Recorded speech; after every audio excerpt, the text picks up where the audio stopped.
अधरा में मधुरा में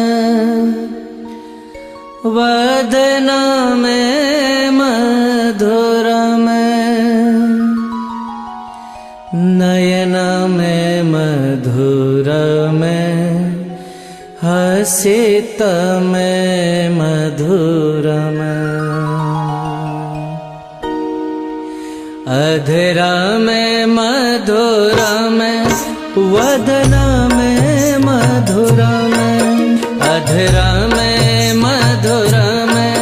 वदना में मधुरा में नयना में मधुरा में हसिता में मधुरा में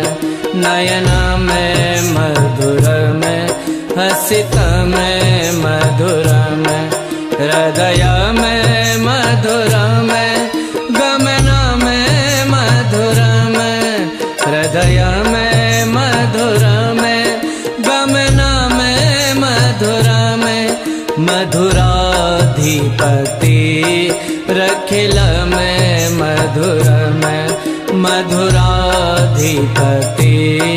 रखिल में मधुरा में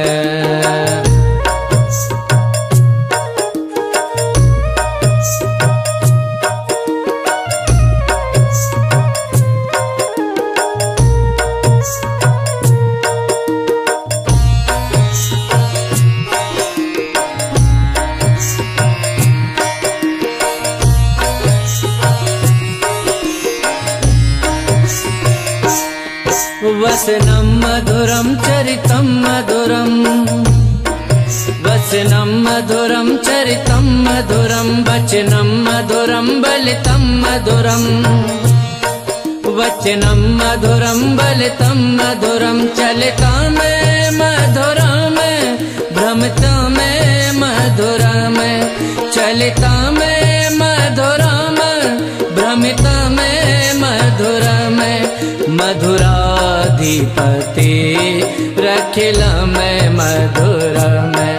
मधुराधिपति रखिल में मधुरा में वेणु रे मधुरो रेणु रे मधुरा वेणु रे मधुरो रेणु रे मधुरा पाणी रे मधुरा पादो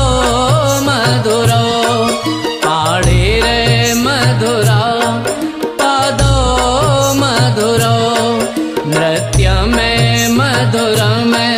सख्य में मधुरा में मधुराधिपति रखिल में मधुरा में मधुराधिपति रखिल में मधुरा में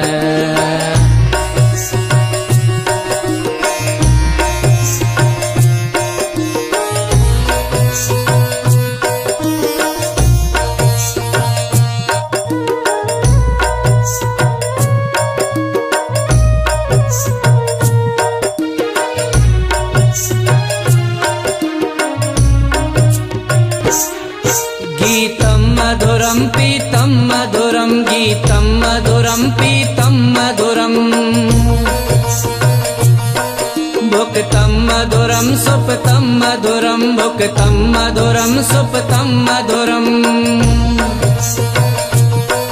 रूप में मधुरा में तिलका में मधुरा में रूप में मधुरा में तिलका में मधुरा में मधुराधिपति रखिल में मधुरा में मधुराधिपति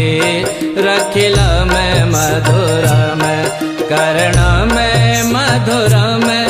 कर्ण में मधुरा में कर्ण में मधुरा में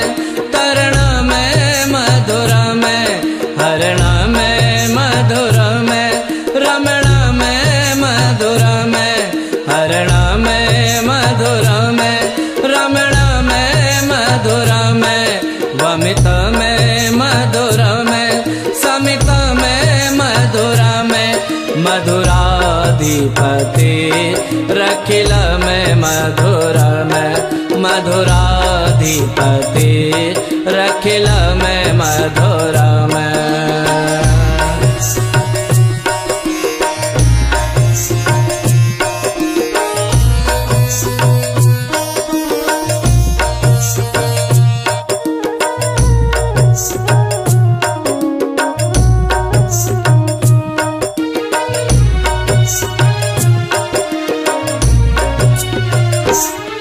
गुंजा मधुरा माला मधुरा, गुंजा मधुरा माला मधुरा,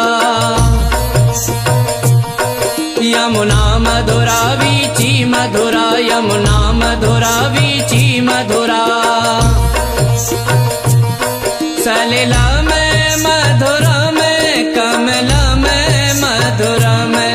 सलिला में मधुरा में, कमला में मधुरा में, मधुराधिपति रखिल मैं मधुरा में, मधुराधिपति रखिल मैं मधुरा में। गोपी मधुरा लीला मधुरा, युक्त में मधुरा में, मुक्त में मधुरा में, दृष्ट में मधुरा में, सृष्ट में मधुरा में, मधुराधिपति रखिल मैं मधुरा में, मधुराधिपति रखिल मैं मधुरा में। गोपा मधुरा गावो मधुरा, गोपा मधुरा गावो मधुरा, यष्टिर मधुरा सृष्टिर मधुरा, यष्टिर मधुरा सृष्टिर मधुरा, दलिता में मधुरा में, फलिता में मधुरा में, दलिता में मधुरा में, फलिता में मधुरा में, मधुराधिपति रखिल मैं मधुरा में, मधुराधिपति रखिल मैं मधुरा में। अधरा में मधुरा में, अधरा में मधुरा में, वदना में मधुरा में, नयना में मधुरा में, हसता में मधुरा में, मधुराधिपति रखिल मैं मधुरा में, मधुराधिपति रखिल मैं मधुरा में, मधुराधिपति रखिल मैं